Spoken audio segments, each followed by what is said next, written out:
Well, to start again, I'm Larry Norton. I'm the chair of the committee. I have the honor to be the chair of the committee. I'm also a California State University trustee. And I'd like, on behalf of the committee, to welcome all of you this morning.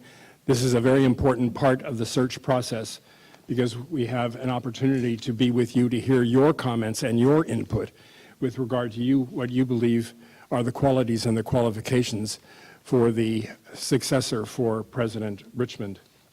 On behalf of the committee, I'd like to welcome you.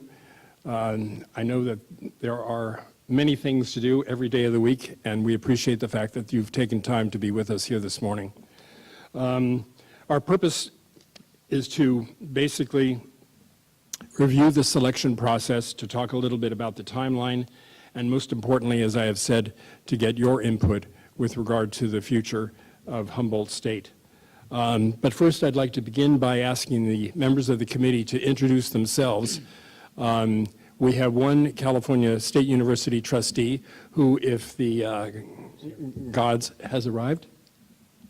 The Hugo guards have arrived. Ah, excellent, excellent, excellent. So we're all present and accounted for. I'd like to ask the members of the committee to introduce themselves, beginning possibly with Sharon.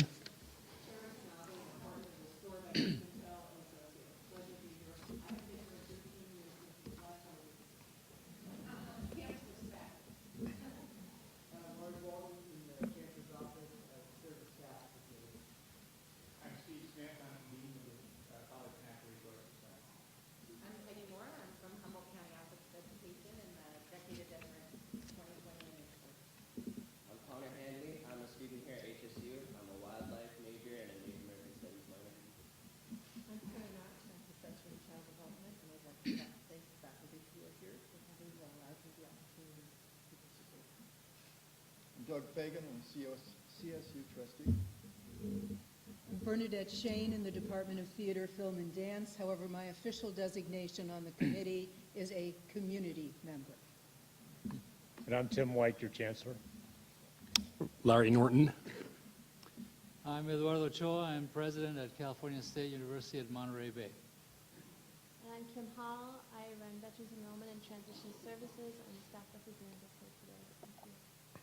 I'm Buster Adram, recruit chairman and a 1980 graduate of Indian Teacher Education Program here at Humboldt State.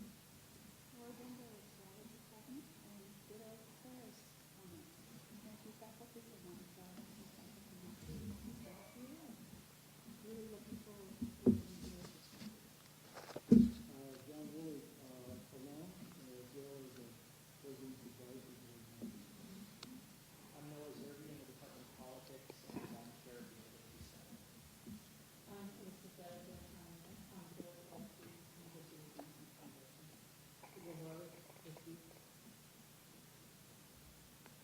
Foundation. I can't see to the end of the table. Hi, okay. Thank you all. Well, members of the committee, you have all received copies of the presidential search packet. The material in that packet defines our responsibilities as members of the committee and highlights the professionalism required in this undertaking, as well as describing the process and how the committee will function. If we could just sort of briefly review some of the items in that packet. There is, first of all, it begins with a copy of the CSU Board of Trustees policy on the selection of presidents, which really describes how this process moves forward. There's also a tab with regard to our future meetings, and the next meeting will take place on the 21st of February. Between today and that date, Sharon and Chancellor White will be working on recruiting highly qualified candidates. And if any members of the campus or the community have ideas with regard to who might make a good candidate for the presidency at HSU, you're certainly welcome to bring that name forward and present it to Sharon, and she will put that name into the hopper. Perhaps I can ask Tim to walk us through the resume review process and the interviews that follow. Thank you, Larry. And let me add my thanks to each of you that are here this morning to help us understand as deeply as possible the characteristics that we all seek in the next president of Humboldt State. We are out actively recruiting and getting resumes and letters of interest collected for the group that's in front of you to review in due course. Once we have all of that assembled, we will take a look at every single nomination and or application and or word of mouth. And there's a lot of work that goes to try and get people to see if they're interested. And oftentimes the very best people aren't interested because they're fully employed and doing well at whatever they're doing today.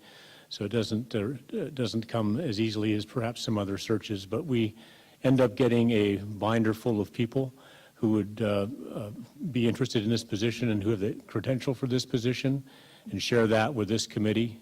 And at our next meeting then, we work our way through that large binder of individuals to get down to a working group of individuals somewhere in the area of 6 or 8 or 5 that we will then meet as a group off-site somewhere, a confidential meeting with the group, in order to decide who are the finalists that will bring back in front of the entire CSU Board of Trustees.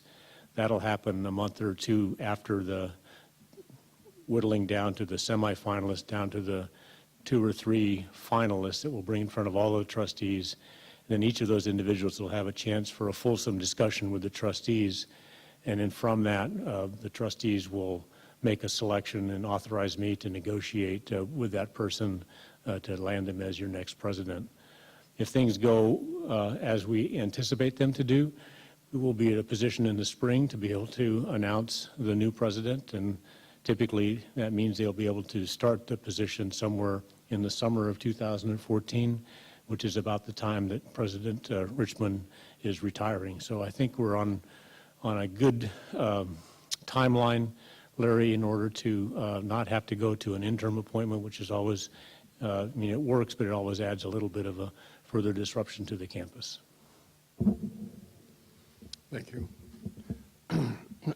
Tab 4 in your book contains a copy of the advertisement which is currently running, and you'll note that the position is not described in detail. Instead, applicants are referred to a website which contains a very extensive description of both the campus and the position.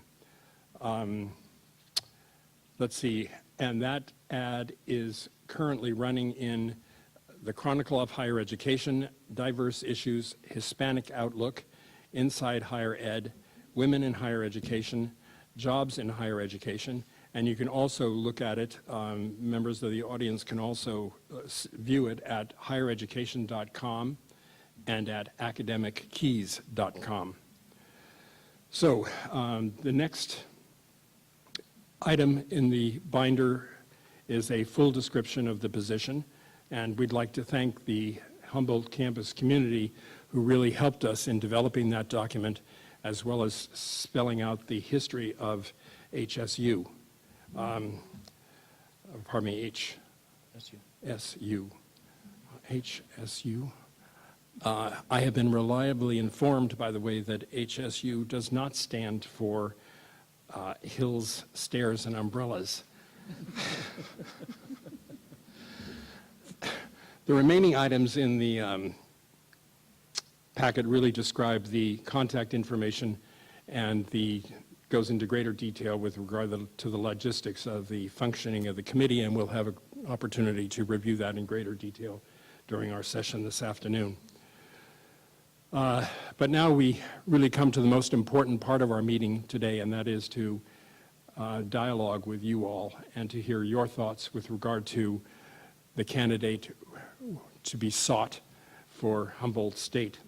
Let's see, I don't see that there are microphones, but I presume that if you stand and speak loudly, everyone will be able to hear. And if you'd be good enough to provide your name and your affiliation with the university, how you relate to this institution as staff, faculty, student, community supporter, that would be helpful. And Sharon will be taking notes assiduously, and those notes will be shared, a summary of those notes will be shared with all the members of the committee. and really they will help to guide us going forward. As we'd like to have time to hear from as many people who wish to speak as possible, I'd ask you to please focus your comments on the presidential search. Unfortunately, this committee can't do anything with regard to airline service to Arcata, at least not today. So, who would like to begin? Anyone? Anyone? Someone has to be brave enough to, please. Hi, I'm Professor Ken Bolton, 1970 alumni in range management. I came to the faculty in 1978, and I'm currently the chair of the Department of Forestry and Wildland Resources. The Department of Forestry and Wildland Resources is only a representative of the many flight programs in natural resources area of sciences that give distinction to Humboldt State as a top 50 university.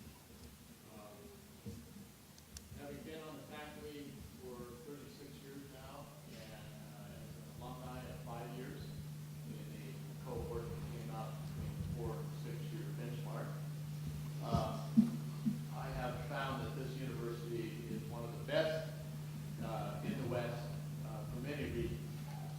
And we are in need of a president, or I hope that the next president is somebody that appreciates the importance of agriculture in Humboldt County in this region. As you well know, we are a very remote campus, and that we have many fine programs across the campus. We have a real distinction of magnet programs in science and natural resources.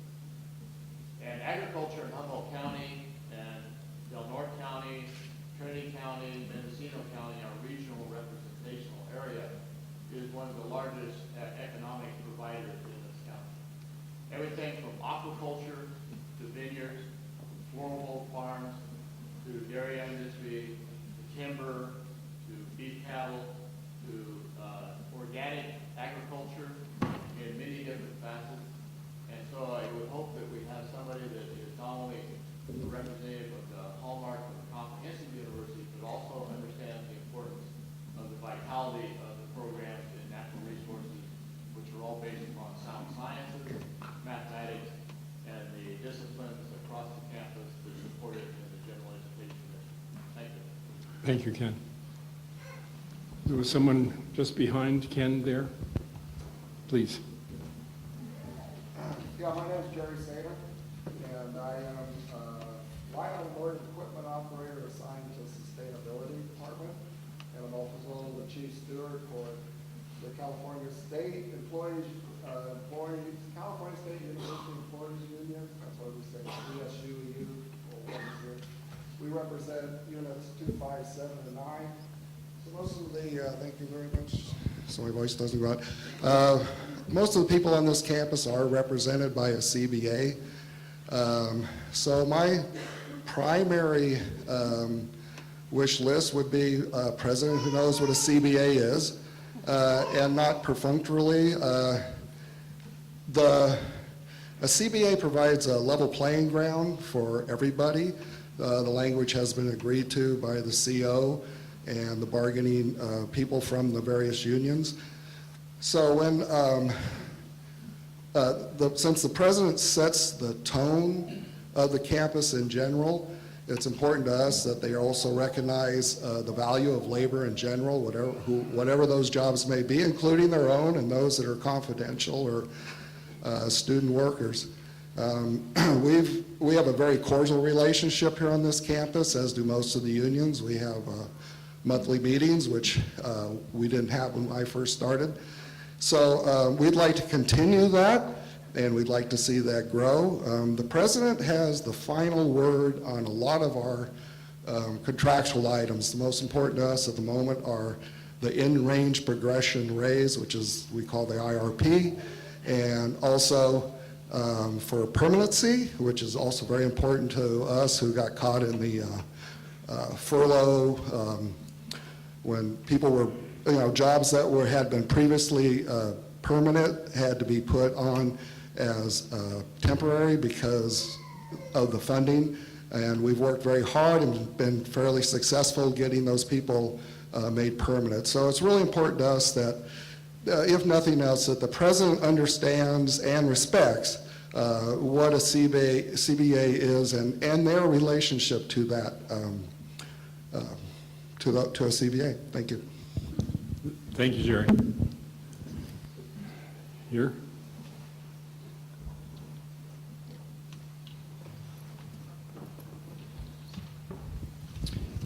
My name is John Powell. I'm in the philosophy department. When I came here in 1993, I was asked at the interview if there were things that I had concerns about, and I expressed concern about how thin my CV was regarding publications. And the response I got from the person who was in charge of the committee was a profane response, and I won't repeat it, but he said, I really don't care about that. What I want is the best teacher I can get out of this pool.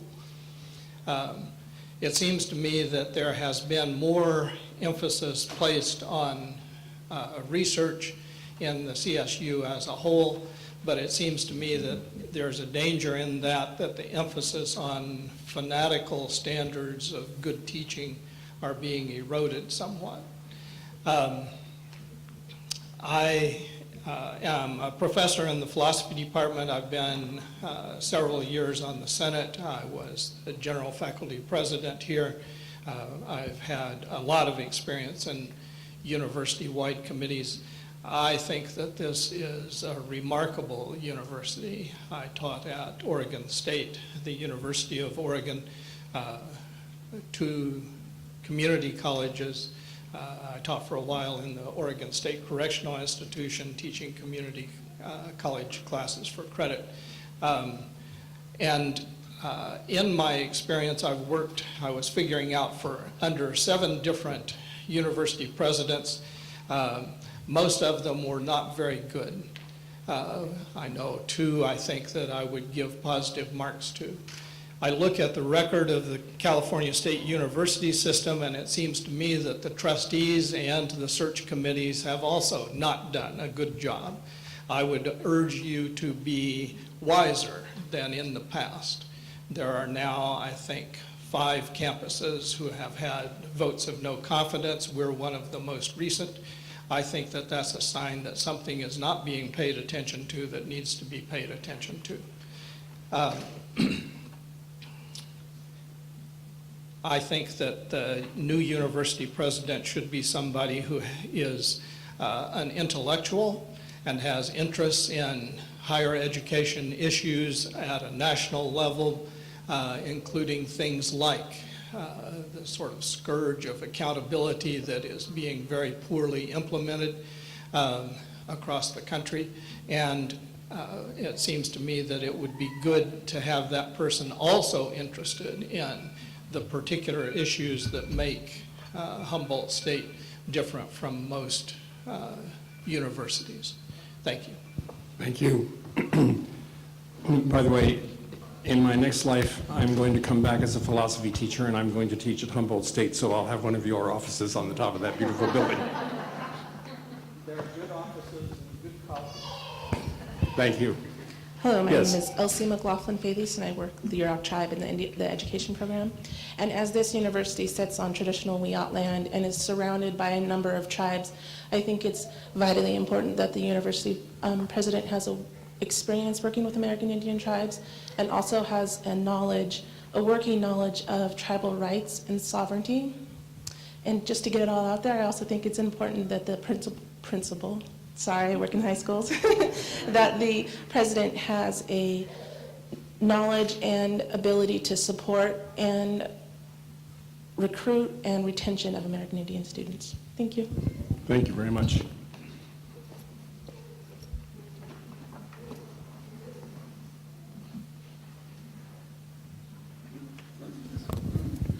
My name is Kerry Malloy. I'm an undergraduate with a double bachelor's in economics and Native American studies, and I want to build on what Elsie just said. Humboldt State sits in the center of 9 federally recognized tribes. It's the only such university in the United States that does so. It also sits in the largest population of Native Americans in California, yet the population on this campus is only 1.3%. That's a big discrepancy. This last year, the administration eliminated the Center for Indian Community Development after over 30 years of service to the community. The Office of Indian Economic Community Development was eliminated.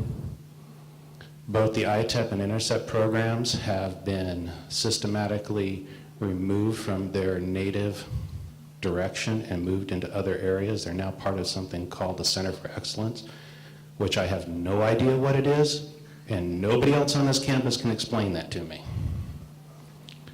Whoever this next president is needs to know how to work with tribes. That's part of the HSU mission statement. It says right in there, we'll work with tribal nations. Yet when the Northern California Chairmen's Association tried to work with this administration, 9 tribal chairmen, the university systematically dismissed every recommendation and comment they had. And that was done by both the president and the provost. Rumor has it that the chancellor met last week with the tribe, one of the tribes up in Klamath, so that's actually might be a positive step if that in fact did happen. Whoever this next president is has to put the students first. Not research, not anything else, but students first. I've been back on this campus for 3 years, and I've only seen President Richmond walk around on campus 3 times. President Macron used to show up, maybe only for 5 or 10 minutes, at any function that was on this campus. I have not seen President Richmond. Whichever person you choose needs to put the students first and be there for the students and at least be visible. It was embarrassing to stand there underneath the president's office and watch someone come in and go, "Where's Dr. Richmond's office?" And we all looked at him and went, well, I knew who he was, but the rest of them all looked and went, "Who are you talking about?" When your students don't even know who your own president is, that should tell you that we have nobody.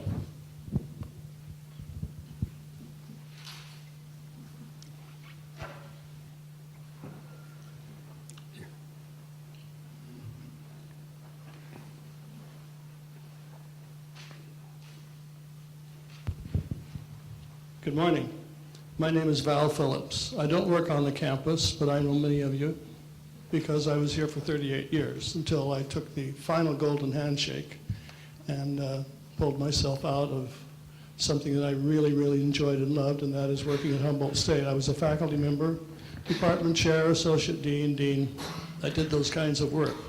I reported to the chancellor's office on several matters, accountability being among them.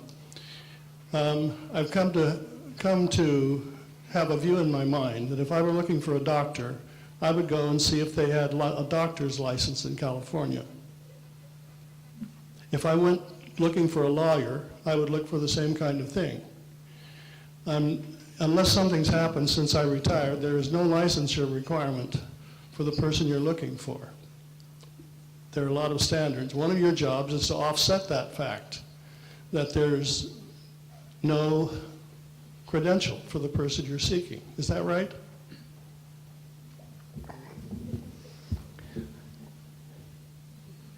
It is interesting that if you're a beautician, you have to have a certificate to be a beautician, but not a campus president. But there is a credential. There is a credential. It just doesn't come with a certificate. I understand. I've seen people who represent that credential a number of times. And the analogy that you used is not the one I used. I used barbers, not cosmetologists. But it's the same thing. Every barber has a specific standard to be met. Your job is to offset the fact that that doesn't exist. That's the way I see it. And I have little confidence in the administrative evaluation system. It's quite a singular kind of thing where you're pretty much responsible to one person. Anyway, I thank you for the opportunity to speak, and I look forward to the results of your work. Thank you.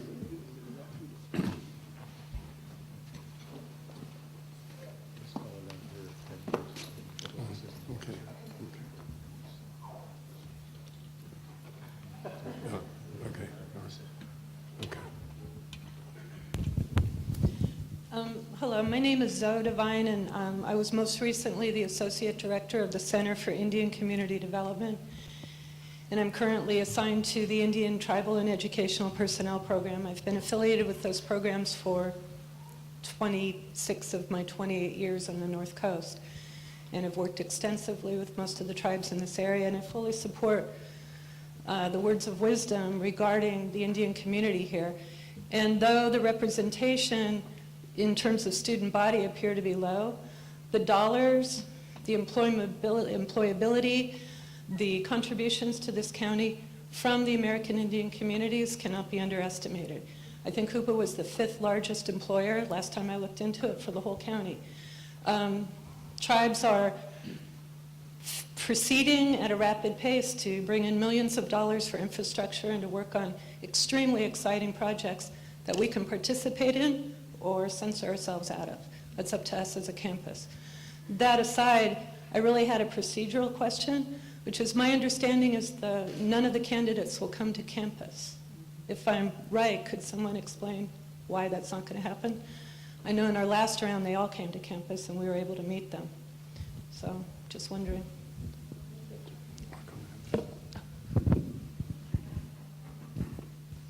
Thank you.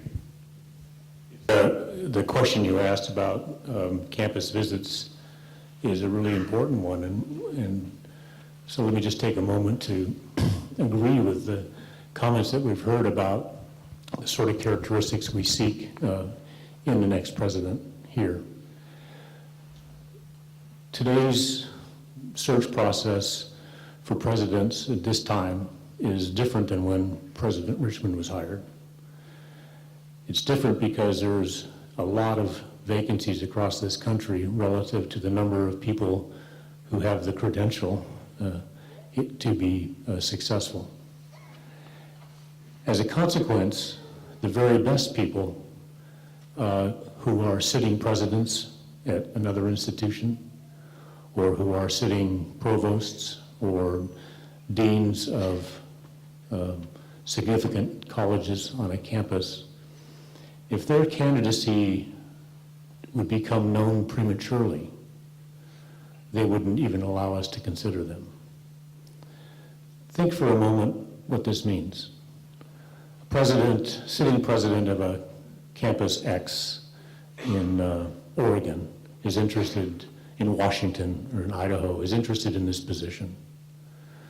And it becomes known to the campus they're on in their home state that they're looking at the job at Humboldt. Well, that starts to break apart the relationship a president needs on that campus. Now, if it turned out that that person got the job at Humboldt, there'd be sore feelings, but life would go on. But if that person didn't get the job at Humboldt and went back to their campus in Montana and said, "Oh, just kidding, I really want to be here," it changes the relationship for them with their faculty, with their students, with the philanthropic community, with the civic community, with the Native American tribes. And so for us to get the best president, we have to have the best pool. And for us to have the best pool, we can't disclose who is in it. And you have elected as a campus and as a community different people to represent faculty and staff and students in the Native American community. This is a little bit about representative government in the sense that those people then carry with them the obligation, responsibility, and insights to make certain that when we have those confidential conversations with candidates, that the issues that if you were there and were going to ask will be raised. And then the person to whom you've entrusted to be part of the advisory committee then plays that role in a sort of a representative way. But if this were to be an open search, I can assure you that we would not have a strong pool. And I know that from experiences in other searches currently in the CSU and in the past, but also in the people that I've been in contact with and Sharon Tanabe has been speaking with, who are very interested in this job, but who are at a position where they can't have it disclosed. And so that's our dilemma. In an ideal world, you know, we would march a bunch of people through once we did our piece and say, which one do you want? But we won't have a strong pull if we went that way. And it's just a different circumstance today. And so I hope that, you know, if you are a staff member or a faculty member and your voice isn't heard here today, you do get a note to myself or to your representative on the advisory committee. So when we go through the discussions of getting down from a large group to a small group to a group of finalists, that your interests and your voices and your perspectives, your worries, your joys about the future are expressed in that process. And I can assure you that when this is, there is no pre-selected person for this job. And I think when you have a chance after this all over to talk with the people that are sitting up here, they will be the ones to tell you how amazingly open and positive this process really is. But I hope you understand, we don't think we can bring you the best if we can't create the best in the pool. I guess I have one comment to add to what Tim has said, and that is that you can see the members of the committee here before you, which includes representatives of the campus and the community. And though we all come from different places, different backgrounds, and different relationships to the university, when we meet, everyone comes to the table on a level playing field, and we function as one committee. And no candidate is going to go forward to the Board of Trustees unless there is a strong consensus amongst everyone on the committee that there is a good match between that candidate and this university. The last thing in the world we want is to be back here again in a year and a half. Now, I take that back. I'd be happy to come back to tour your beautiful redwoods, but not to come back and do this again. So the committee takes very seriously the input that we get from the community, and the voice of the community is certainly heard when the committee functions. So I think there was a question down over here earlier. Oh, I'm sorry. Yes, I'm Laura Lee George. I am a member of the Karuk tribe. I am also a retired annuitant from Humboldt State University.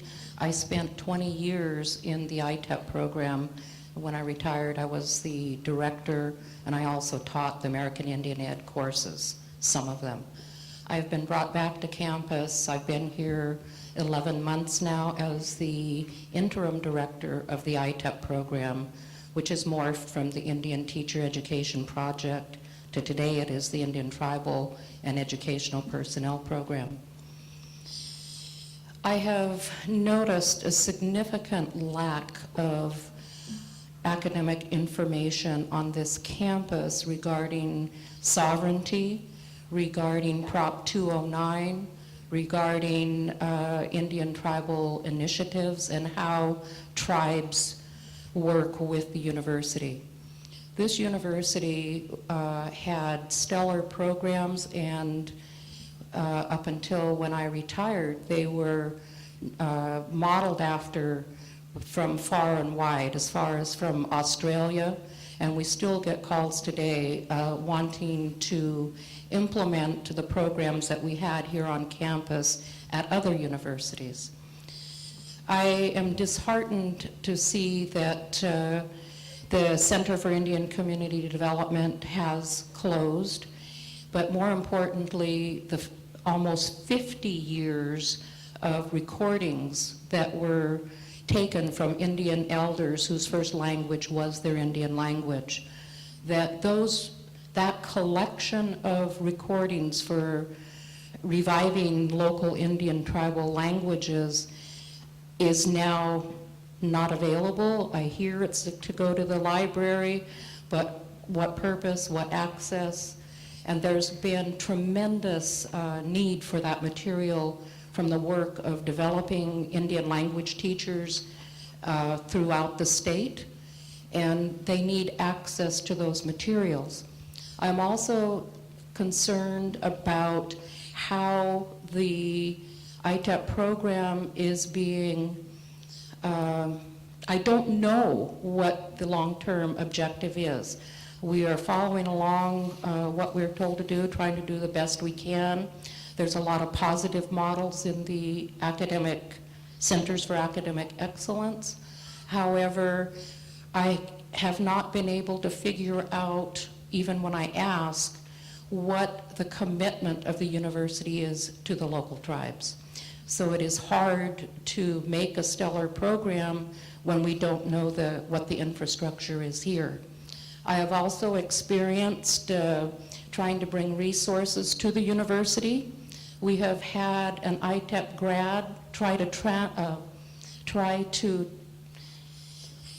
send student scholarship funding to this university. It was rejected because race-based scholarships are illegal. And hence the scholarships have gone to the local Humboldt Area Foundation. I found it very difficult to make a program stellar like it once was without knowing what the commitment is and also the lack of knowledge between tribal sovereignty, political status, and race-based programs. So I hope the next president that you bring here will be active and will be open to hearing what the university and tribes want to set up. So thank you. Thank you, Laura Lee. Hello, my name is John Meyer. I teach in the Department of Politics and in a variety of environmental studies programs here on the campus. I've been here for about 15 years. I wanted to make a couple comments about the qualities of the next president, but also about the process. Regarding the qualities, I think several have said it already. I think we really do need, at this point in time on the campus, somebody who's firmly committed in the first instance to being visible and accessible on the university campus. I think it is the case that President Richmond, when he first arrived, was, but in more recent years, whether that's a good thing or a bad thing for his presidency, I think it's widely recognized that he's not widely visible on the campus, and I think that the next president could go a long way towards changing that culture. The university has an ongoing recognition in its mission and vision, or in its vision statement, to social and environmental responsibility. It's reflected in a great many programs that are distinctive to this campus. It's reflected in the university's signature graduation pledge and a number of other activities. I think that really sets us apart from both in terms of the characteristics of that commitment per se, and also the depth of that commitment on this campus. And I hope that the next president of Humboldt State will come in with a recognition of that and a commitment to elevate and strengthen the profile of the university's commitment around issues of social and environmental responsibility and sustainability. Finally, the other thing that I think we've been moving in the direction of on this campus, as of course many others have, is a commitment to increasingly interdisciplinary programs, not only across specific departments, but across the three colleges of our university.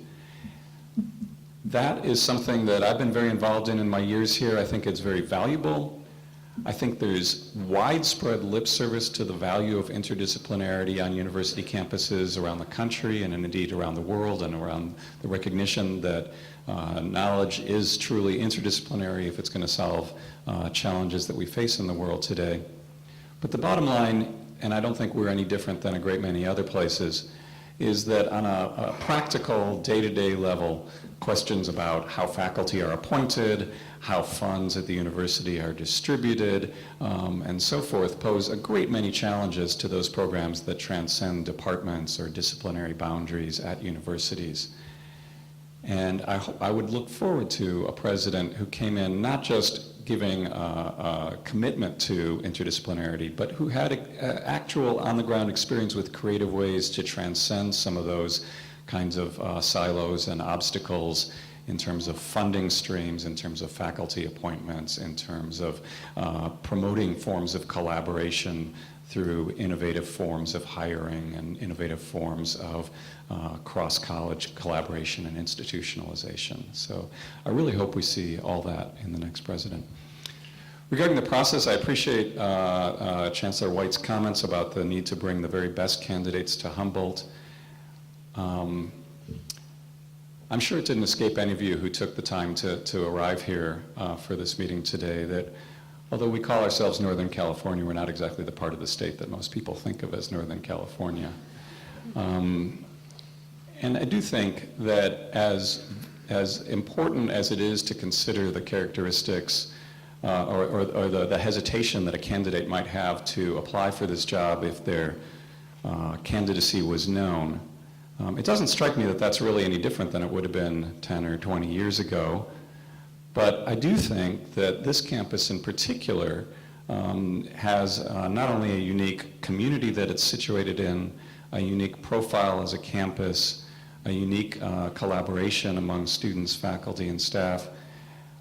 But I can tell you time and time again from speakers, from visitors, from all sorts of people, whether it's friends and relatives or people coming to the university, how no matter how many times they've seen it on a map or Googled it or visited it as a tourist or something, we really are a very different and unique and special place.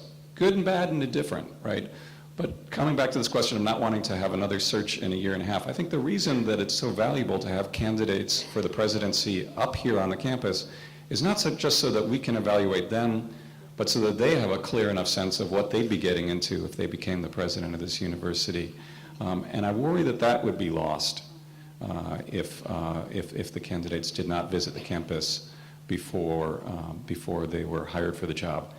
Obviously, that's the case on any university campus, but I think it stands out much more strongly here than on many others. And finally, the chair of the committee, Mr. Norton, did make a comment about this, but I'd be interested, in addition to any thoughts you have about the process for bringing a presidential candidate here, I would be interested in hearing a little bit more about how this process among the, whatever it is, 18 or 20 of you sitting up there works. There's two different committees represented at the table, and I'd be interested in what the process between those two different committees actually is, or is envisioned to be. On paper, we are two different committees. In reality, we are one committee. Everyone will sit together and review the candidates. The trustees do not meet separately from the advisory committee, and that's true from this day forward. When the final three or four candidates have been chosen by the committee, then those individuals are referred on to the Board of Trustees in full.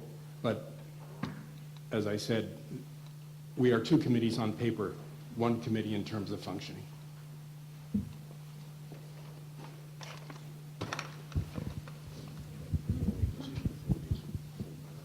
Right. And Chancellor White just reminds me that the final hiring decision, that authority rests with the full Board of Trustees. Greetings, I'm Monty Mola. I'm the chair of the departments of physics and chemistry. I've been here since 2001. It seems that since I arrived on this campus, we've had budget cuts and budget crises, and then budget cuts with budget crises. The way that this campus has been able to stay afloat for so long has been to replace retiring faculty with lecturers. And I understand with dwindling state resources and the difficulty this state has had for the last half dozen years in particular, that there was necessarily some give that had to come.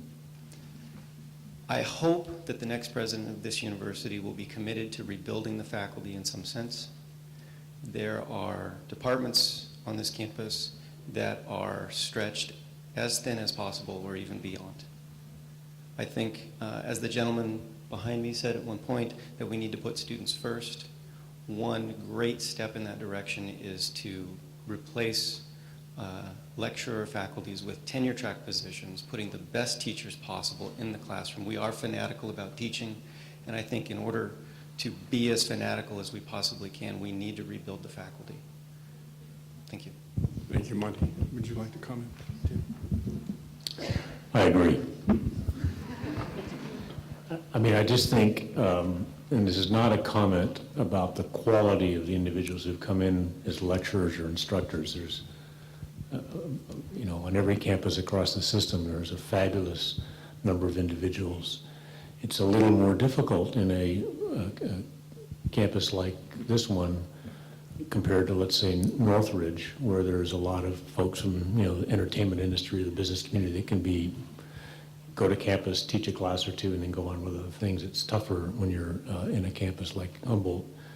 But the long-term strength of the California State University, and for all the reasons you've said, and so for many others, is to rebuild the professorial faculty as a percentage of the whole. And this really is about resources, and I think there's a commitment top to bottom on the campuses and in the system. It'll take time, but we need to sort of systematically, every year we hire, is push that. Hiring happens at the campus level, so to your point, the president needs to also believe in that, or I'll have to smack him upside the head. But it has been historically an issue in these tough times, these lean times of resources, not ideology. Please. Good morning.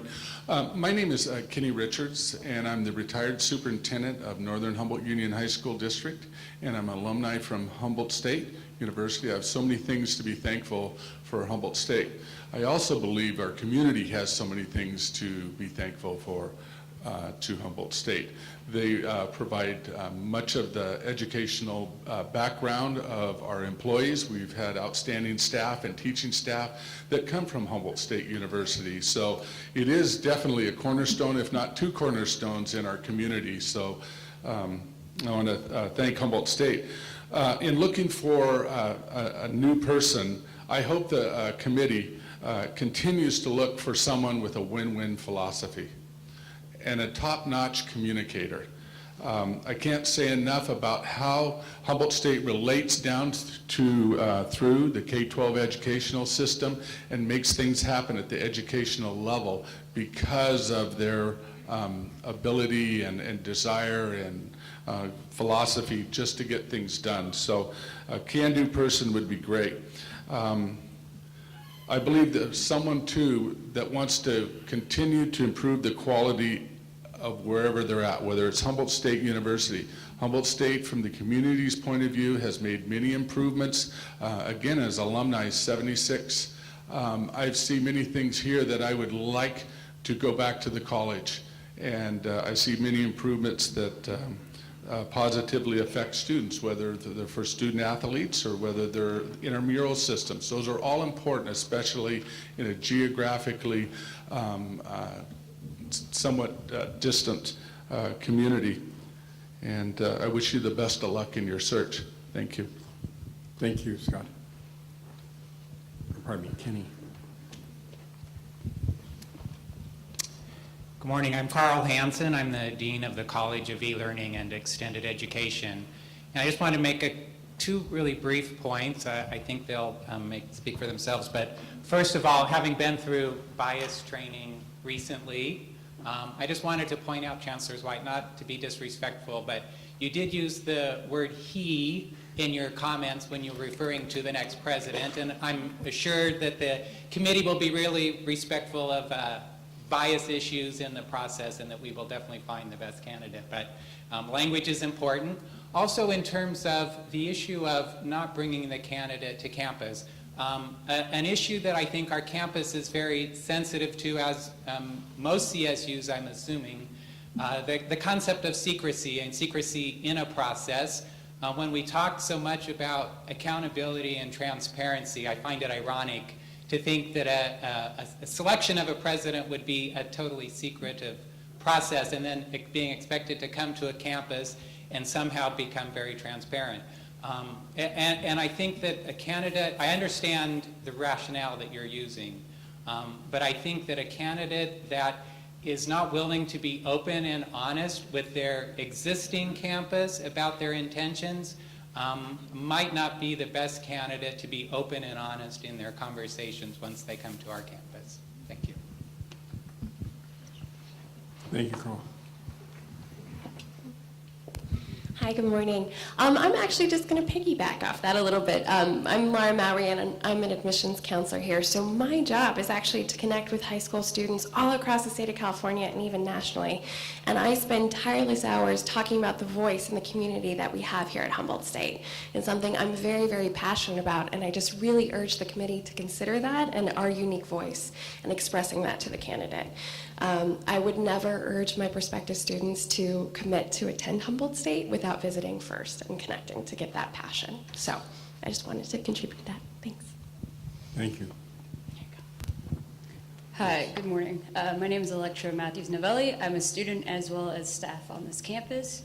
I came to Humboldt State for the Forestry and Soils Department, and I feel like that is a strong department we have in Humboldt, in the CSU system, in all of California. And many of my fellow students believe the same thing, and I feel like this should be something our president should have on their mind. Thank you.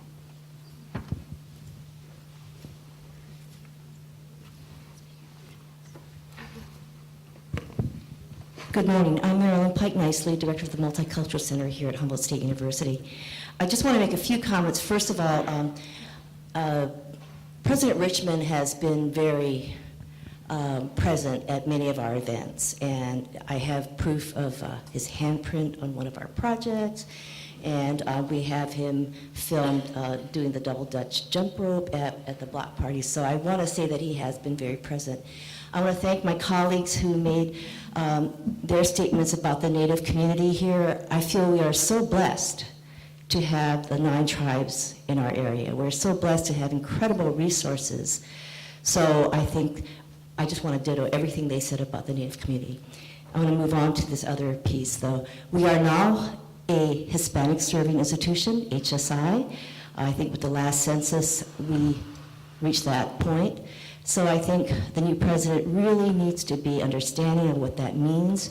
And it's not just dollars coming to the university, that this president will listen to the voice of the students who have been building that population, and to really understand what does that really mean when we become a Hispanic serving institution. So I understand the sort of political landscape in which they're entering, particularly the politics around higher education in the state and in the country, and beyond that, understand how to make, how to work with, against, or around the legal, the legislative, the political, and other sort of structural barriers in terms of resource generation. So we have a number of resource needs on this campus, both physical and human resource needs. And so I want someone who can navigate that landscape well for us politically.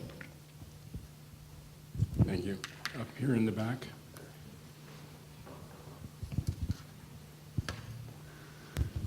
Hi, I'm Rich Baselk. I've been teaching chemistry here for 37 years, I think, in the FERP program right now. I also had an unusual situation where I was chair of the nursing department during its process of demise, if you will, here on Humboldt's campus. And during that time, folks came from all around the state to talk about the situation here in Humboldt County in Northern California. And our nursing program had a unique situation in training nurses for rural areas and for this area, and we apparently have one of the lowest ratios of healthcare workers to patients, if you will, in the state of California. The nursing department is gone now. It was extremely important in maintaining the healthcare in the area, but it's also was extremely expensive. I think that the northern part of California needs some kind of improvement in healthcare training in this area. Folks don't tend to come from across the country to work here in the medical fields.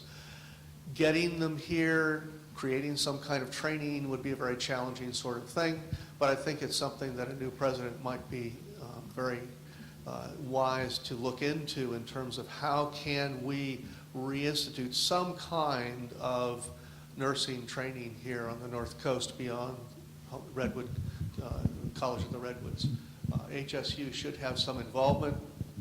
whether we can afford to have a full clinical training like we had in the past is debatable, but we need to have some kind of improvement in what we've got now. Thank you. Thank you, Rich. Here, please.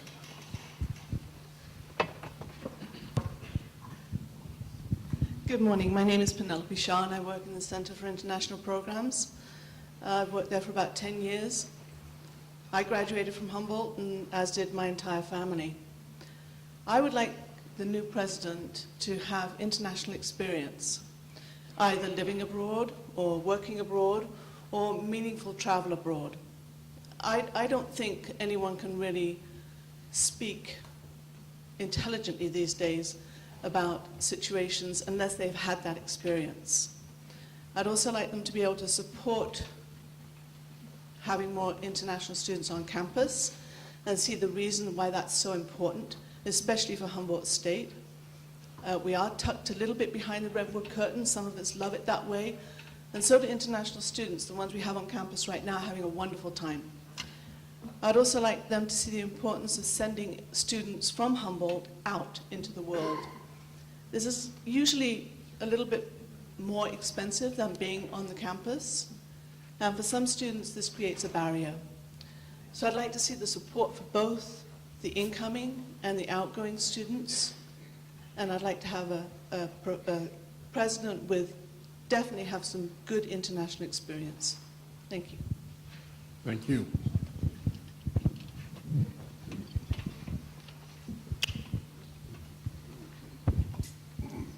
Down here, please. Thank you. Good morning. My name is Benjamin Cox. I am an at-large representative on the University Center Board of Directors, an auxiliary organization on campus. I'm also the external affairs representative for the Associated Students, another auxiliary on campus. In choosing the next president, I ask that consideration for students be made. The next president should be one that is willing to recognize and appropriately facilitate the authority and political legitimacy of the students, and work to ensure shared governance for students in all decisions that would affect them on this campus. The student and youth movements are coming, and make no mistake, they will win the day. I would rather see a president preside over HSU in collaboration with students than see some top-down bureaucrat appear to appease the notion of decision-making that occurs on campus. Some people think of the CSU as a business, and following that paradigm, I say, listen to your customers. Thank you. Thank you. And we have down here, please. Sorry about that. My name is Jennifer Eichstead. I'm just not standing up because I feel like it's rude to do that with you all behind me. And I'm up in the front rows. I teach in sociology and have been involved in a number of social justice endeavors on campus since I came here about 15 years ago. And I'm currently the coordinator for the Bias Education Initiative on campus, associated with the Office of Diversity and Inclusion. And I want to really echo what folks have said about the tribes in the area and what Marilyn said about one of my, you sort of stole what I was going to say in terms of thinking about the fact that we've become a Hispanic serving institution, but not just thinking about this issue with Hispanics, Latinos, but for me, one of the things that's really apparent is that we are bringing students here and they don't stay. We have a very low retention rate. It's one of the things we don't talk about a lot publicly, and I think that we need to, and we need to think, I know the university is doing a lot. We have a lot of initiatives to look at retention, and I think looking at retention for our underrepresented students is really, really important, and that needs to be a top-down endeavor and not bottom-up driven, but really having it modeled. So when we're thinking about our new president, I would like them to not just have a, quote, commitment to issues of diversity and social justice. I'd actually like to see them have experience, so that one of the lines that you're looking at is that they have on-the-ground experience working with not a diversity of ideas, but a diversity of people, and really thinking about and working through some of these issues. So direct experience in these issues is really important. Thank you. Thank you. We have here in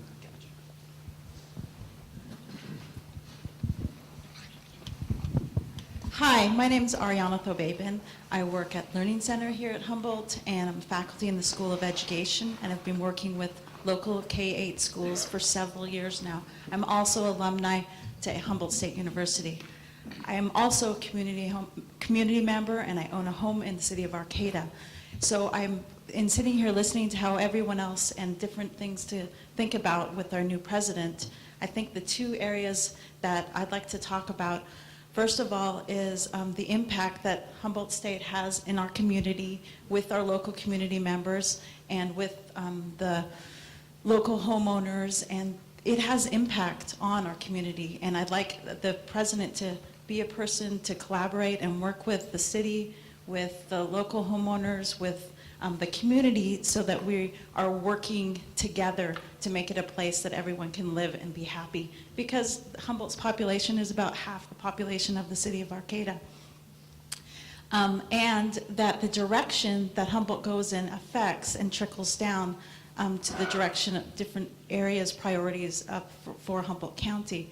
I'm also going to talk about the impact that that same direction has with education and faculty development and our students' changing needs as they're coming up through the university system, and how people's learning needs to be tapped into in different ways so that we can provide the education for the future workforce to lead us in an innovative way to help us with our environmental issues or with all the other different issues that our society is dealing with at this time. I know this is a lot to talk about and to bring into, but if we can have a person that can think of the direction that would be best for the future of our world, our environment, as well as our school and our community, that would be a wonderful thing. Thank you for the work that you'll do.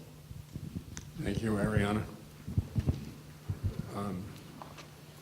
Here on the aisle? I get to go Sorry, first. sorry. Thanks. Go Sorry. ahead. Good morning. I'm Peg Blake. I'm Vice President for Enrollment Management and Student Affairs. And I have to say, looking up there, I have a great deal of confidence that you all are going to find us the best president for Humboldt State. And I concur with what many have said, that I would prefer an open process, but I also do understand the need for confidentiality. And if that is what's going to get us the best president, then that's, I guess, what we have to do. I want to say a couple of other things that haven't been said. You've all, well, those of you who came up here recognize the challenges of getting to Arcata. And I do hope that even though the search proceeds as a confidential one, that you will find a way to bring those finalists up here as secret shoppers so they can at least get a taste of what we're like, even if we're not able to interview them, because I don't think anybody would want to move here without having it first at least explore the area.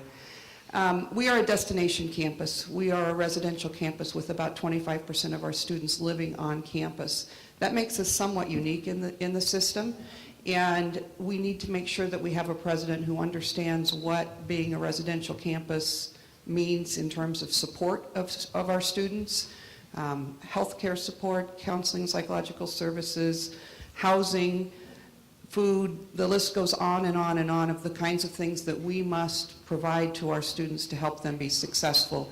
And I think a successful president is going to have to understand those student support needs and the fact that we are a destination campus. The other piece that I don't think has, well, Mary touched on it a little bit in her comments a little while ago. Our president has to be a very good politician.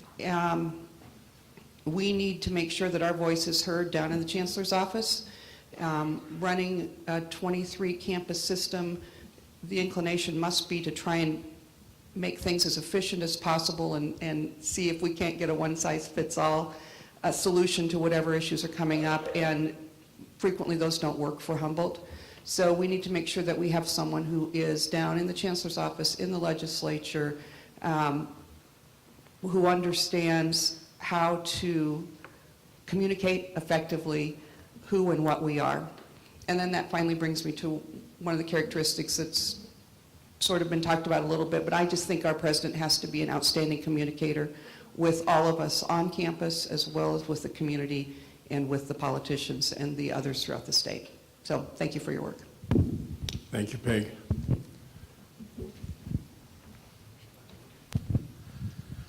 Good morning to all of you. My name is Vincent Felice. I'm a student support and former foster youth liaison here at Humboldt State University in the Office of the Vice President of Student Affairs. And I just appreciate you taking the time.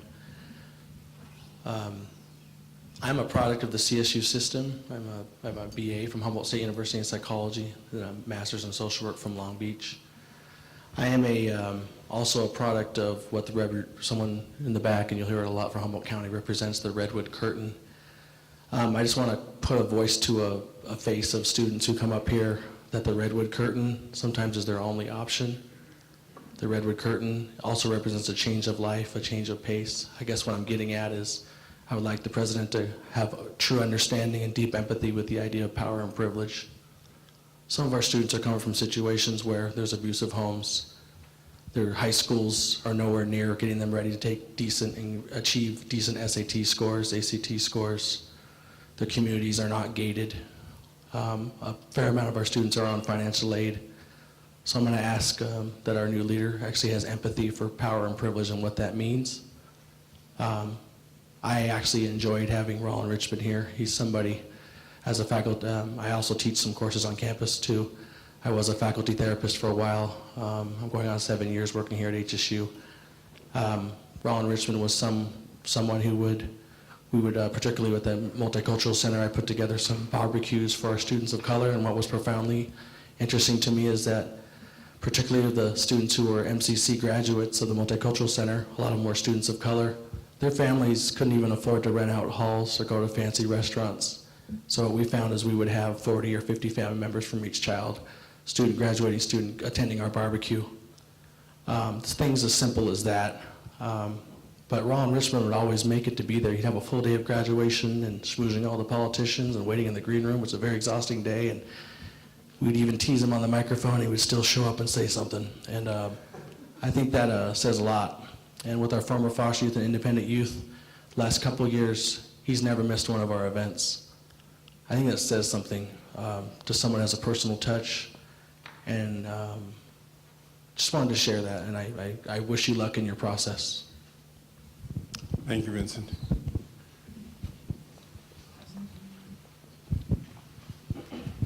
Hello, my name is Kristen Johnson, and I'm the director for the Northern California Small Business Development Center program and the past director for the Office for Economic, Community, and Business Development Centers, which has now been merged in with the Sponsored Programs Foundation under Dean Williamson.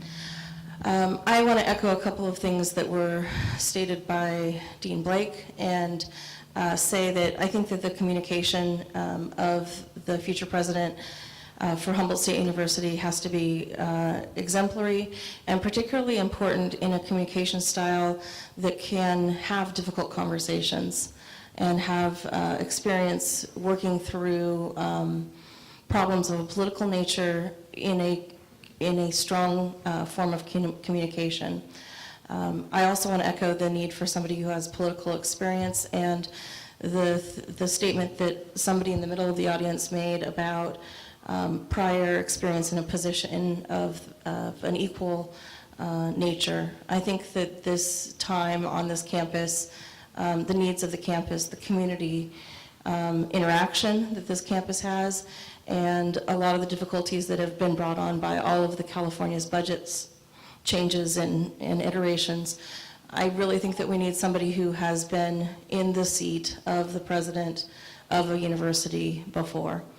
One thing in regards to that, if we're looking at somebody who's coming from out of state, I also think that it would be very important for this body, the selection committee, to make sure that there is a knowledge of the past history, the past history of the university's impact from budget changes, and really having a sense of what California CSU system and specifically HSU has been through over the last 6 to 8 years with budget changes. I know the whole nation has been through a lot of difficulties financially, but California and the CSU program have been hit disproportionately.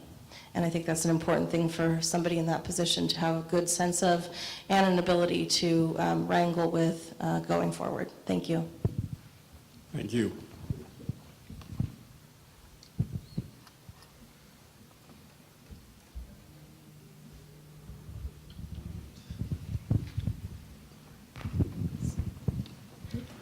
Hello there.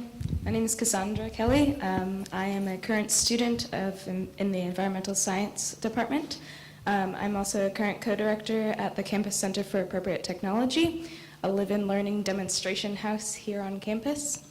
I just wanted to kind of sum up a lot of what I've heard a lot of people say as far as having a president who's had experience in many different aspects, as we can tell, and can lead this experiential college that we have. A lot of our programs, everything from our oceanography program that goes out into the ocean, takes undergrads to go do scientific studies out there, as well as at our house at CCAT, we have a lot of different students, hundreds, 200, 300 students who come through there per semester.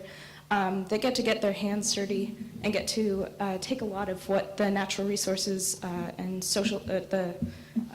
science programs teach about. And we actually get to put that in action. And I think that that's a really important part of this university, is it's not just a university that teaches a lot about what's going on, and we don't just have labs that are the experiential learning of the university, but we have these different programs that I think need to be fully exemplified by our president through them having the experience themselves to then allow and reiterate and express in a very profound manner through the many programs, multicultural, CCAT, our oceanography programs. I think that that's a really, really big, important part of this university that makes HSU stand out. So. Thank you. Was there another hand in this area? Hi, my name is Courtney Melody. I'm a biology major here at HSU, and I'm also associated with CCAT, as Cassandra said. And I really think that a president that we have should be focused on sustainability programs and expanding our programs like CCAT, like our engineering department, all of those expansions, and creating an environment at school that is really focused on green living and appropriate technology and sustainability. And I know that when I first came here, I expected that, and I was slightly disappointed, honestly, at the lack of sustainability programs and not having that campus-wide aura, I guess you could say, around sustainability. And I really think that's important, and I think that should be a focus for specifically HSU, which is what I think it stands for. So, thanks. Thank you.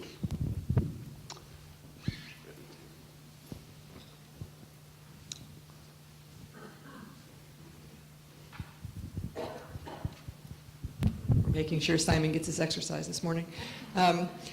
With all of these comments, comprehensive institution, lots of things we want a president to be able to do, only so many hours in a day. They cannot do it all themselves. They're going to have to develop a strong and healthy leadership team underneath them that can help carry out all of these initiatives and be on the ground in the place when they can't be there. So really looking for somebody who knows how to do team building. And I'm the Chief Information Officer at HSU. I would be remiss to get out of this room without telling you we need a president who understands technology and who is supportive of technology and who understands the depth of the stuff that happens that people can't see behind technology. There's a lot happening underneath the covers that if you don't pay attention to, makes things go sideways. So important to have somebody who understands that. Thanks. As the White House is currently finding out. Right. Good morning. My name is Steve Tillinghast, and I'm a technician in the geology department. I'm also an alum, graduated with a biology degree in '95, and I'm proud to be an employee in the College of Natural Resources and Sciences. And I think it's really important that you as a committee, and you've heard it already several times, but that is our true strength, and I think it's one of the things that really brings students here. And the idea of a liberal arts education, of course, involves all the colleges and their very important roles that they all must play. But the futures of Humboldt State and our ability to grow and remain a strong and vibrant university is connected strongly to the College of Natural Resources and Sciences. And I felt like over the last 5 to 10 years, there's been a little bit of neglect of the College of Natural Resources and Sciences. And I think the reason obviously has to do with the budgetary constraints and the higher cost of education. But it's going to be critical going forward as you recognize how unique Humboldt State is and how strong our programs are in forestry and in wildlife and in geology, that is our true strength. And we hope that the next president will be supportive of that. Thank you. Thank you. Yes, here, middle, please. Just a follow-up, since I already spoke. I just got back from spending a week at the Society of American Foresters and the North American University Forestry Resource Programs back east in Charleston, South Carolina. And I have a gift here for the Chancellor. It's Natural Resources at Humboldt State College, the first 30 years, and also a reflection from some of your colleagues at University of Idaho and Oregon State, and wish you well in your new endeavors. And I have to go to work now. I'm at work.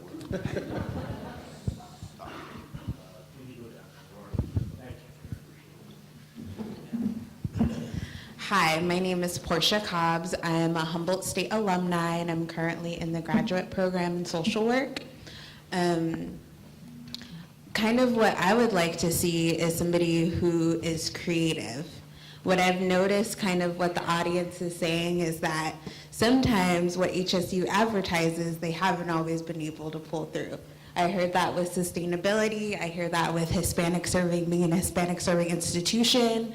I've experienced it myself before I came here to HSU. And so I would really like somebody who has the ability to really think about equity, what it means for all of us. So what it means across like the College of Professional Studies, natural resources, for everybody, how can we all come together and be creative and really look at social and economic and environmental justice in an interdisciplinary way? So I want to hear somebody who's got some creative new ideas, as well as who can be an advocate for us at a statewide level. Thank you.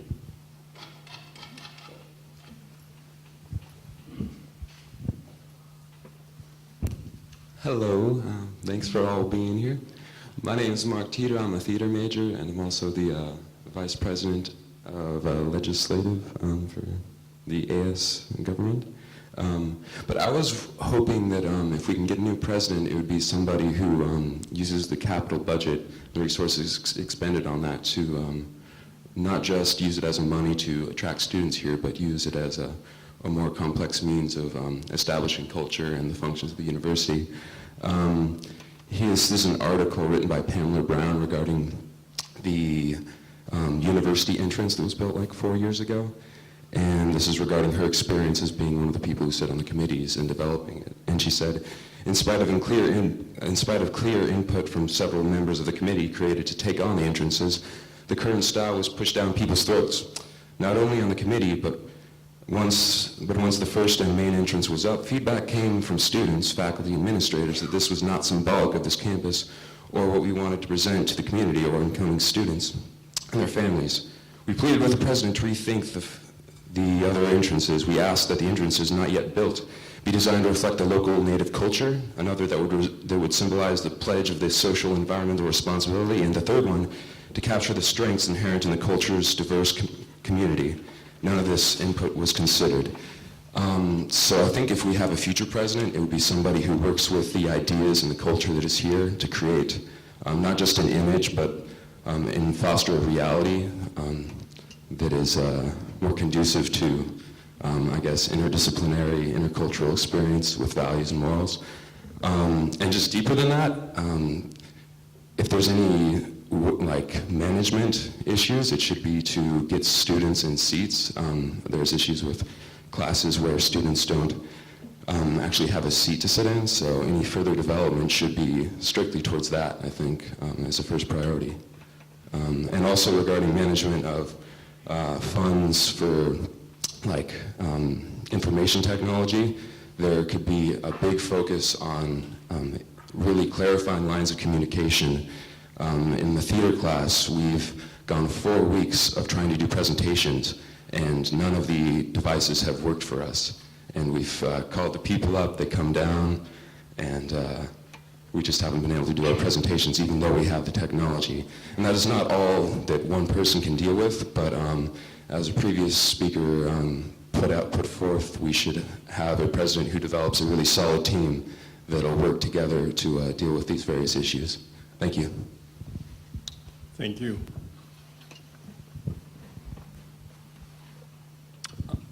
We have one in the front and one up there in the back.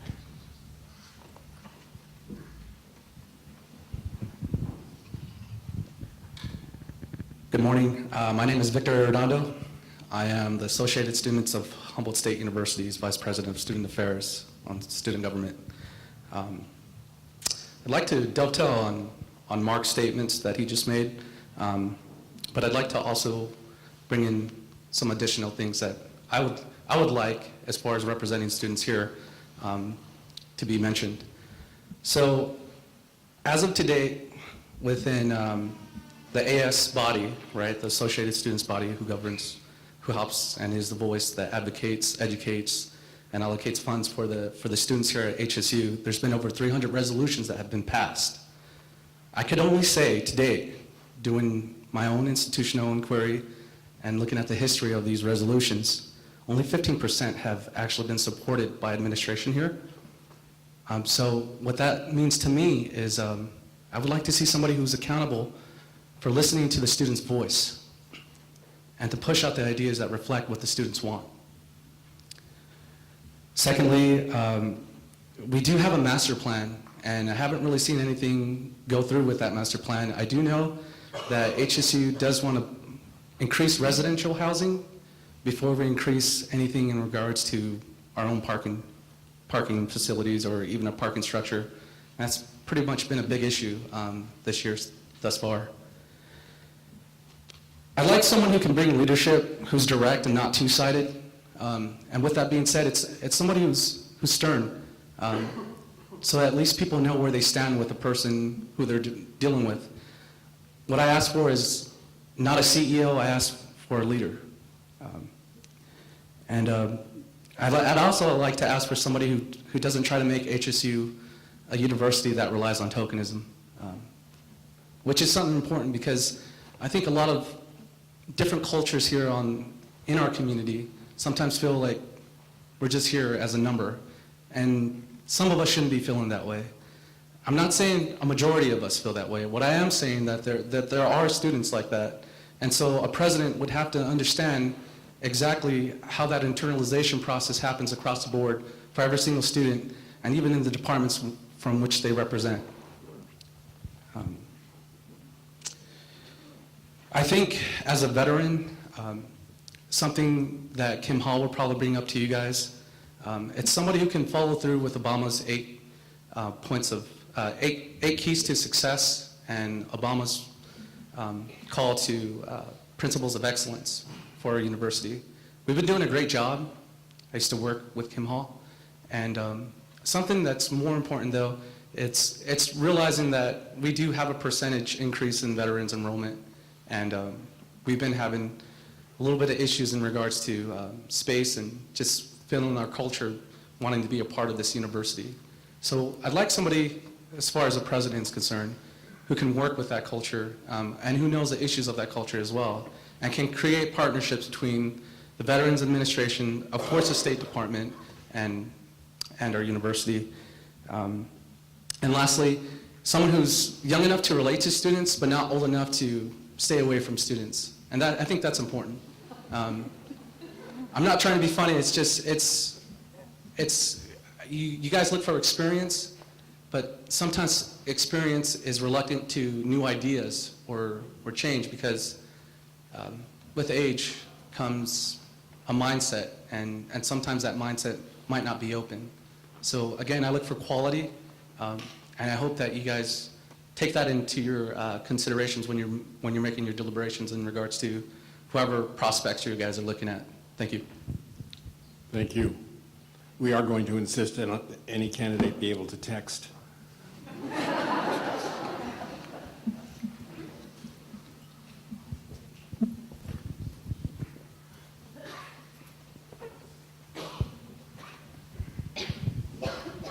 Thanks, everybody, for volunteering and/or accepting the opportunity to be on this advisory committee, as well as thanks to the Chancellor for initiating this process for searching for a new president. Oh, sorry, my name's Mark Larson, and I'm a emeritus faculty, 38 years teaching, 25 years department chair, academic senate chair.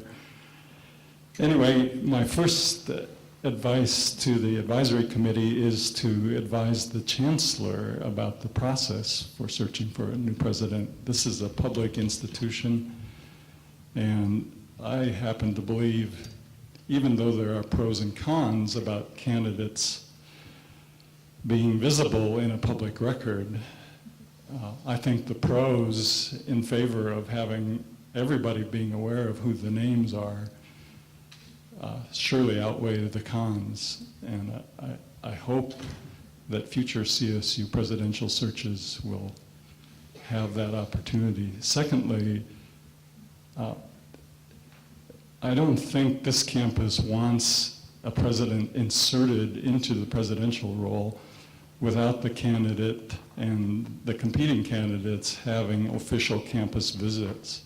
And I apologize if this is redundant with earlier comments, because I just got here myself. I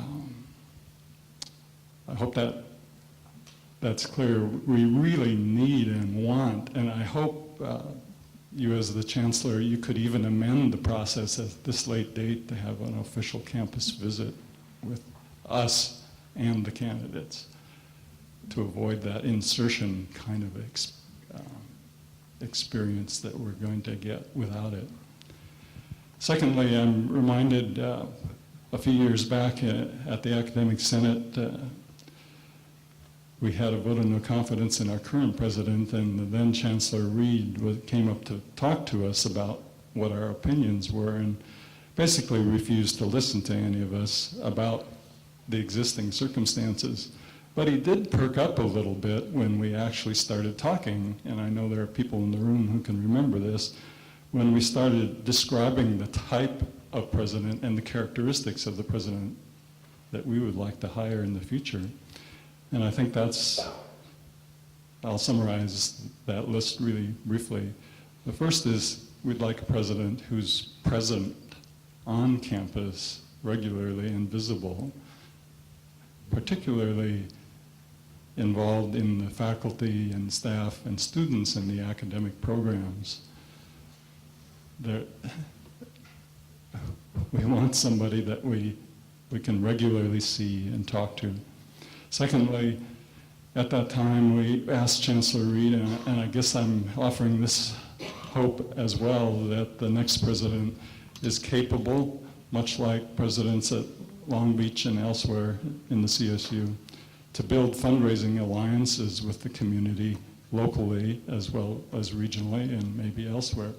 We desperately need that, and in contrast with some of the other CSU presidents, we can see how much of a gap that we have had in that.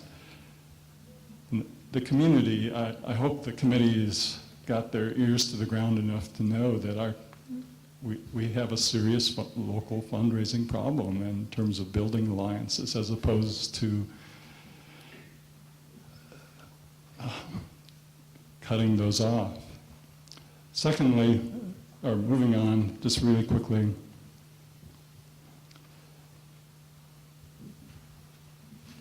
I would like the president to be a public spokesperson who's responsive and capable, him or herself, rather than constantly putting a hired gun in front of the media, the students, and everybody else. I personally find that really insulting and unprofessional for a president of a university to be unable and or unwilling to constantly be the visible public spokesperson. I really want to echo the team building comment cited earlier by our Chief Information Officer, because it's not just building teams with the administrative core, but our experience on the Academic Senate over the years has been that we really desperately need somebody who can build teams with faculty. And in that context, I would like somebody who has the quality and skill to build a sense of community on campus, that we actually might even have fun together and that we might enjoy each other. And I don't, unlike our person in front, I'm a little sensitive to that age factor thing because I am one of those baby boomers, but the issue is we really need people who are comfortable in their own skin and want to have fun and interest and are creative in the way that they approach the job. And lastly, I really think we need to have a president who clearly is focused and has the skills and interest to build academic programs that will attract a talented group of freshmen on an annual basis. I mean, somebody who actually pays attention to recruiting and retention on an annual basis. But in closing, what this campus needs, I think, we can't rely on clean air and clean water to attract students and faculty to this campus. We need strong academic programs and strong support systems, whether it's the veterans program or whatever. They need to be lightning rods that will attract students and their parents up here and then stay. And let me say that includes retention of faculty, because I really think, again, we can see the evidence to that. So thanks, good luck, have fun, and please, please bring the candidates to it for an official visit. Thank you, Mark. Comment here on the... So I want to follow up on that last comment. When several of us heard that the Board of Trustees was considering removing campus visits for the finalists in presidential searches, several of us discussed this. The comment that I thought that was perhaps valuable for you at this point is that that was the culmination of a kind of process that had been going on in the Board of Trustees for some time at that point. And it was a process leading toward being more guarded, being more distant, being less involved as advocates, and the word that was used by one of my colleagues was wussy. That it was a process that led to the Board of Trustees being wussy and the candidates being wussy and being removed from the live issues that take place on campus. It seems to me that confidentiality enables a kind of bureaucratic and managerial distance that is understandable, I think, because I think I disagree with Vice President Blake regarding confidence that you're going to do a good job. I mentioned that I've worked under 7 presidents, and really only 1 or 2 I think were good presidents. I don't think your odds are very good. And I think that you're going to have to be really smart and really wise and not to take on a kind of standard attitude toward the headhunters that you employ or the people who come forward who are not interested in being another Conant or another really outstanding president. Anyway, thank you. Thank you.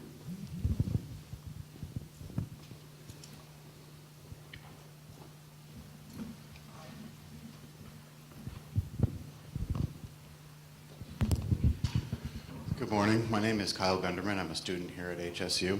I have a couple of questions for the board. First, is there specific matriculated student representation in your search committee? I honestly don't know.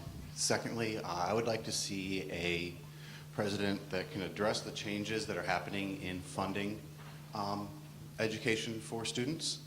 And then specifically, I would like to see a president who has direct experience with the realities of student debt.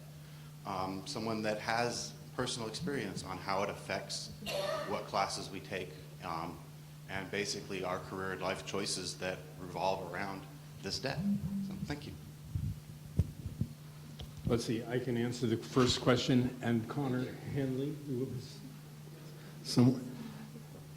is the designated representative of the Associated Students. Hi, I guess I have to stand up. Okay. I'm Ryan. I guess I'm speaking on behalf of the school newspaper, the Lumberjack. I just kind of want to echo off Mark for a little bit about transparency, communication. I mean, it sounds like we all want a president who's going to be a good communicator. I've been here for 4 years and have been on the newspaper for a while. Really hard to get like a real conversation with the president, or even other faculty or staff members. We get kind of diverted to talk to. I love him, but Paul Mann is not someone I want to spend my entire day talking to. Maybe that's just me. So I don't know, I'd like to see a communication process that the president will implement that will be more effective. And as far as student voices goes, we have AS, but there is a way for us to kind of spread what's going on. I know even the times I was able to talk to the president when we had, like, I think it was pizza with the president, it was a sort of forum for students to come and ask questions. Even when I asked questions, oftentimes he had no idea what I was talking about. They were problems that concerned students. So it just seems like there's some kind of dissonance between the student voices and what the president is actually hearing. I just want someone to be informed for the most part. Thank you guys for listening. Thank you, Ryan. Hi, I'm Lori Brown, and I'm a staff psychologist at Counseling and Psychological Services.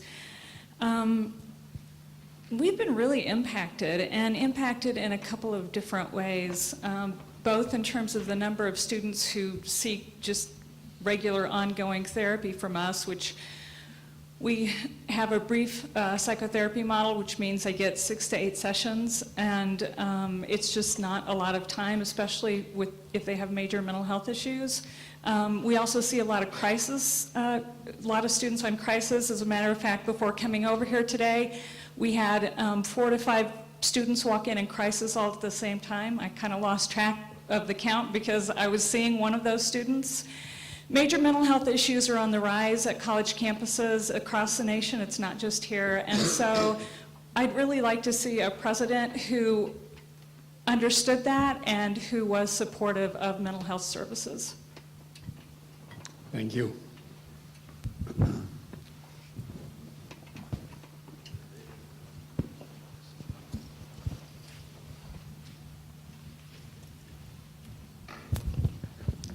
So we've been sitting here for nearly 2 hours, and I'd say the overwhelming majority of comments were with regard to communication.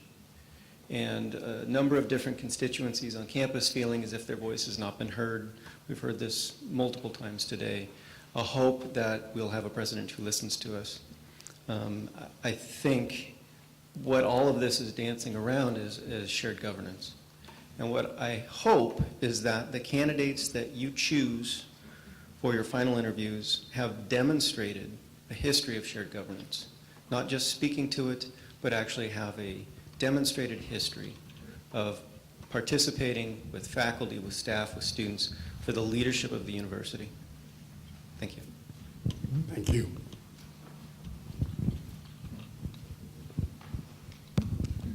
Hi, my name is Jillian Gallagher. I'm a wildlife management and conservation major.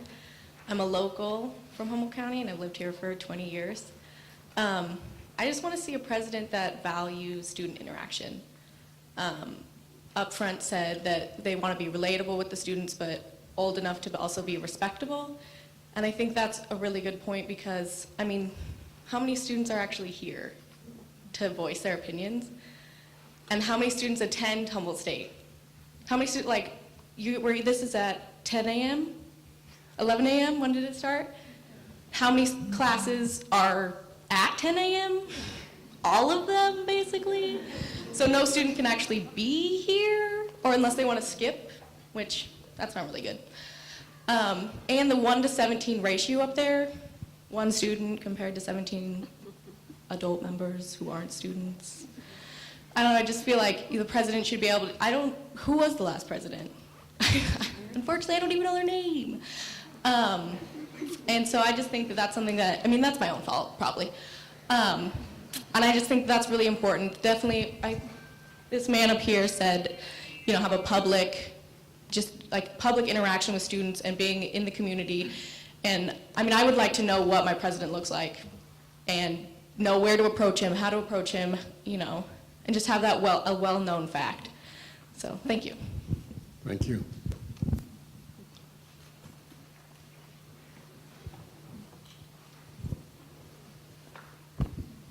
Hi, Benjamin Cox again. Since we're doing repeats, one thing I want to speak on is the privatization of the campus. One thing I'm particularly proud of, both at our campus and the city of Arcata, is that we've kept out many nationwide franchises, statewide franchises, and that's something I would like to continue to see to do. I'm hoping that everyone's seeing the writing on the wall, that HSU is going to expand, and with that expansion, I would like to see the expansion occur such that it stimulates the local economy, that we keep as much of the money in Humboldt as we can, and also that when we do expand, the new businesses that we bring in are not something like a Starbucks or a McDonald's, that they are something run locally, preferably even by students. Thank you. Are there any coffee plantations in Humboldt County? Thank you, Benjamin.